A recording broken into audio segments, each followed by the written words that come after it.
عرض سمر سلام يعتبر من أضخم العروض اللي بتتعمل في السنة، ولكن في الفيديو ده احنا هنركز على أفضل 10 أحداث رئيسية خلال آخر 25 سنة. في أصوات بتحكي قصص، ولكن أنا الصوت اللي بيحول الحكاية لمعركة وبيخلي كل لحظة بتسمعها ممتعة. أنا راسل سبوت، وده مش فيديو عادي، ودي مش مجرد قناة، دي الحلبة نفسها. فعاوزك تضرب الجرس وخلي الحكاية تبدأ.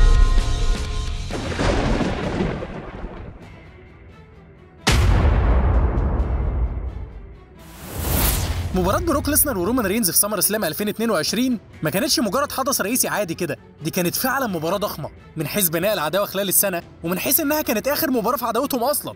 السنة دي رومان رينز كان مكتسح الاتحاد ومجمع البطولات كلها هو والبلاد لاين، وحط على بروك ليسنر واخد منه بول هيمن، وبروك ما كانش عنده غير فرصة واحدة بس عشان يرجع البطولة ويغلب رومان، ودي آخر مباراة ليهم، لأن بعدها بروك مش هيكون ليه حق يلعب تاني على البطولات طول ما رومان رينز شايلها. قصة العداوة كده كده موجودة على القناة، لكن أنا هتكلم هنا عن المباراة نفسها. المباراة كانت من نوع لاست مان ستاندينج. من أجمل الحاجات اللي شفتها هنا كانت الاختلافات والمفاجأة. اختلاف لأن مش كل يوم بتشوف مصارع داخل بونش، والمفاجأة لأن الونش ده كان ليه أهمية في الآخر. بصوا يا جدعان، بروك ليسنر عمل كل اللي يقدر عليه واللي ما يقدرش عليه عشان يمتعنا في المباراة دي. ده شمل رومان رينز بطوله، وده شمل بول هيمن زي ما كنا عاوزين بالظبط عشان خاين وواطي، ورومان رينز ما قدرش يعمل حاجه الا لما الاسس دخلوا وشتتوا ليسنر وحفلوا عليه هم الثلاثه، واوستن سيري برضو كان عامل مساعد في تشتيت بروك. مش فاهم ايه اللي جابه وسط التيران دي، بس هو خد اللي فيه النصيب. وفي الاخر خالص بتلاقي بروك ليسنر بيرفع الحلبه وبيقلب رومان رينز بيها، وبروك بيتدشمل على ترابيزه التعليق ويتحط عليه كل حاجه مكسوره، وفي الاخر رومان رينز بيقف ويكسب. وبالشكل ده بتنتهي العداوه الطرش دي اللي شغاله من 2015. القصه من بدايتها لحد اخرها هنا على القناه، ادخل شوفها هتعجبك جدا.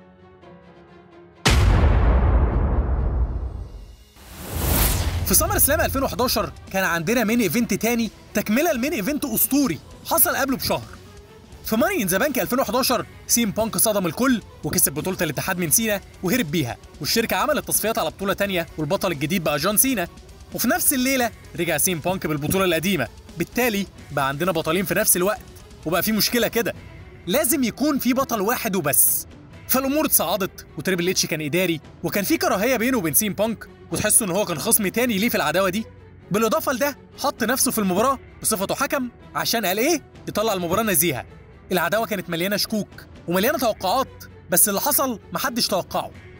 سيم بانك كسب فوز غير مستحق، ده اولنا كده، لان رجل جون سينا كانت بره الحلبه وتريبل اتش ما عادش الماتش.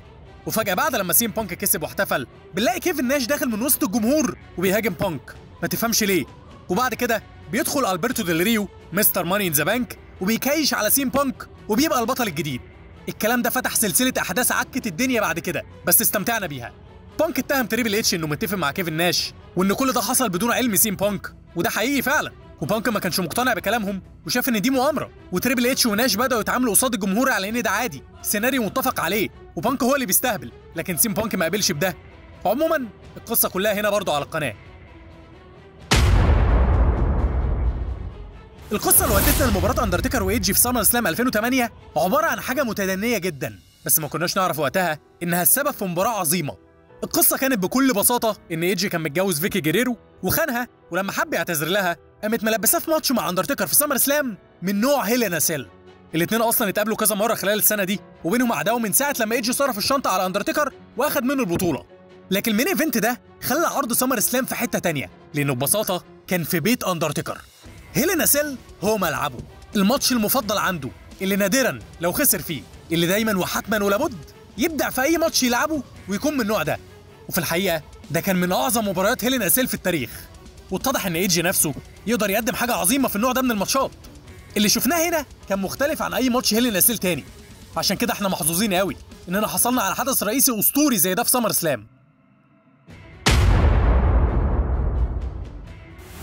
المباراة دي كانت تاني مباراة إليمينيشن شيمبر في التاريخ بعد اللي حصلت في سرفايفر سيريس من كام شهر. بعد نجاح المباراة الأولى الاتحاد قرر يعيد نفس العظمة تاني قبل ما يعدي سنة عليها. الماتش ده كان فيه شوية مصارعين انما ايه؟ خيرة شباب الجيل حرفيا، ماتش ما يتعملش غير وانت بتلعب مع اصحابك WWE 2K. كان عندك تريبل اتش اللي كان لسه معاه ايفولوشن وكان بطل عالم، ومعاه جوه القفص راندي اورتن اللي برضه في صفه، وشون مايكلز عدو اللدود في الوقت ده، وجولدبرج عدو الألد منه ليه والايفولوشن في الوقت ده، وكيفن ناش صديقه القديم وكريس جيريكو اللي كان واخد منه مراته ستيفاني في وقت من الاوقات. بص، ماتش بلاي ستيشن حاجه كده ما تلاقيهاش اصلا دلوقتي. اللي مخلي الماتش ده مهم برضه ان اخر مره في الإليمينيشن تشامبر تريبل اتش دخل ببطوله العالم بس ما خرجش بيها، شون مايكلز اخدها منه، فالكل كان عاوز يشوف هيحصل ايه المره دي، خصوصا ان بعدها تريبل اتش اتصاب اصابه حقيقيه وما كانش بيتنفس كويس وقعد 6 ساعات متواصله على جهاز الاكسجين. فالمباراه دي فعلا في وقتها كانت خطيره جدا. جولدبرج كان مخصم مع ايفولوشن، وشون مايكلز نفس الكلام، وجيريكو كان قص شعر كيفن ناش على الحلبه ومخصم معاه، وكل دول كانوا عاوزين بطوله العالم. راح ستون كولد اعلن الماتش ده وقال ان هو هيكون الحدث الرئيسي لعرض سمر سلام.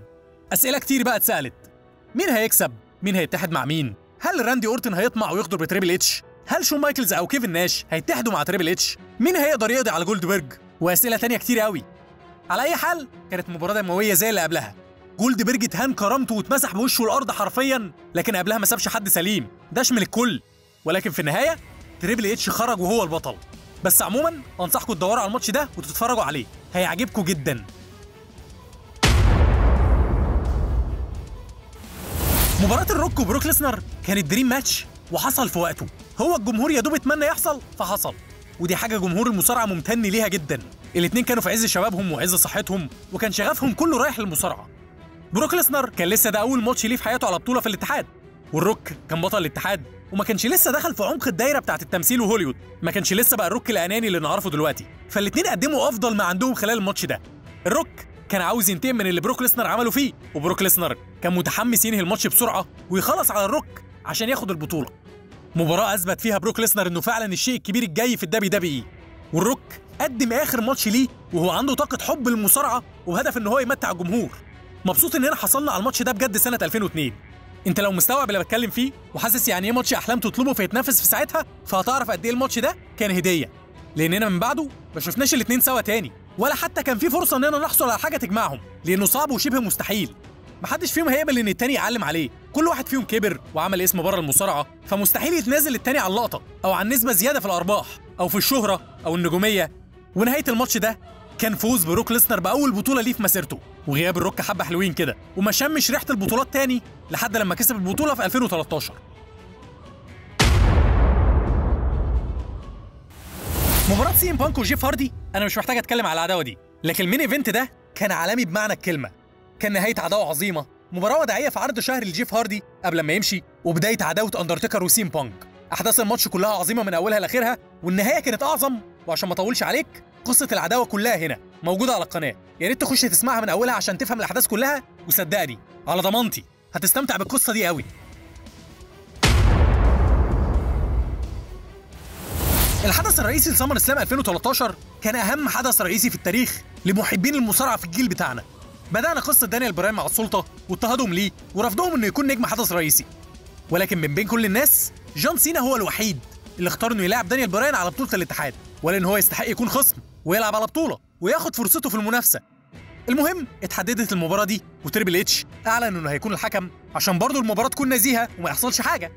فالاتنين عملوا مباراه اسطوريه، والحلو ان دانيال براين كسب سينا كلين في نص الحلبه من غير غش، من غير اي تشكيك في نتيجه المباراه، فوز مستحق بالكامل. وبعد الماتش دانيال براين احتفل وتريبل اتش احتفل معاه، وفجاه دخل راندي اورتن مستر ماني ان ذا بانك، ولكن رجع في كلامه. في اللحظه دي تريبل اتش غفل دانيال براين وادى لاورتن صرف الشنطه بدون اي تعب، واتضح ان هو كمان مش عاوز دانيال براين يبقى بطل. ومن هنا بدات قصه من اعظم القصص في تاريخ الشركه كلها، واشتغلت لحد نهايه السنه وبدايه السنه اللي بعدها.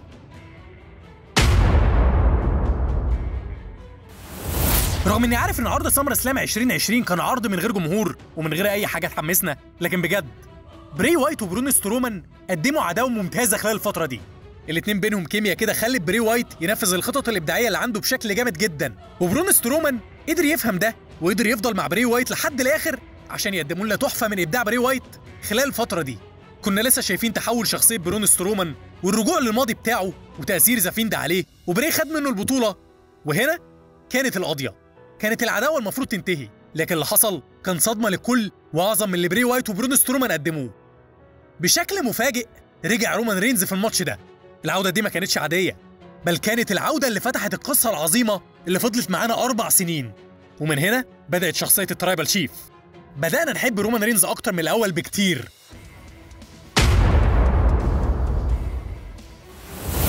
مين ايفنت سمر سلام 2021 كان بيمثل حاجات كتير قوي، بحيث انه كان اول سمر سلام بجمهور بعد سنه كامله من غير جمهور في العروض، واول سمر سلام للترايبال شيف مش مجرد رومان رينز، واول مباراه لجون سينا بعد غياب سنه وشويه، وتاني لقاء بين سينا ورومان، والمره دي رومان اتغير وبقى معاه بطوله. وهنا برضو لما سينا استفز رومان وقال له انا هغفلك واخد منك الحزام وهكسب، وخلى رومان رينز يكبر التحدي ويقول له لو ده حصل انا همشي من الدبي دبي. واحنا كنا غلابه يا عيني عشان افتكرنا ان سينا فعلا ممكن يغلب رومان رينز بجد، عشان قال ايه؟ سينا ما ينفعش يخسر لرومان رينز مرتين. بس سيبك انت، المين ايفنت ده مش بقول عنه ان هو كان جميل بسبب الماتش نفسه، كل اللي قلته ده كان محمسنا للماتش، لكن الماتش نفسه ما حمسناش قد نهايه العرض. بعد فوز رومان رينز حصلت احلى مفاجاه، عوده الوحش بروك ليسنر بعد غياب سنه ونص تقريبا. اخر مره شفنا فيها الوحش قبل العرض ده كان في راس المنيا 36، فعودته كانت صدمه للكل، صدمه للجمهور لاننا كنا مشتاقين للوحش، وصدمه لرومان عدوه الازلي، والبول هيمن وكيل اعمال بروك ليسنر، واللي بروك ليسنر رجع لقاه مع رومان رينز ألد عدو ليه في اخر كام سنه اللي هو خيانه مكتمله الاركان. وطبعا شكل بروك ليسنر كان مختلف وعمل نيو لوك، مين ايفنت ما يتنسيش ومحفور في دماغنا لحد النهارده، وبنتمنى لو نحصل على العوده زي دي تاني بجد. وبالنسبه لقصه عداوه سينا ورومان رينز، او سينا وبروك ليسنر، او بروك ليسنر ورومان رينز، فالثلاثه موجودين هنا على القناه، ادخل اسمعهم وبرضه هيعجبوك. الحدث الرئيسي لسمر سلام 2012 ممكن نقول عنه انه كان برضه دريم ماتش، وقت لما بروك ليسنر رجع في 2012. بروك ليسنر كان راجع بغشوميه، راجع يفرض سيطرته ويفرض شروطه، وعمل رعب للاداره. في الوقت ده تريبل اتش كان اداري، فرفض اللي بروك ليسنر حاول يفرضه، فبروك ليسنر دشمله وكسر له دراعه وخلاه يبقى حبه على الحلبه.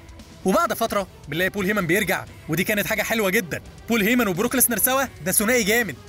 وبعد فتره شون مايكلز بيرجع وبيحاول يحل الدنيا، فبروك ليسنر بيكسر له دراعه هو كمان زيه زي صاحبه عشان ما حدش فيهم يغير من التاني. بكده تريبل اتش عاوز ينتقم لنفسه ولصاحبه وللاداره، وما ادراك مين هو تريبل اتش في الوقت ده.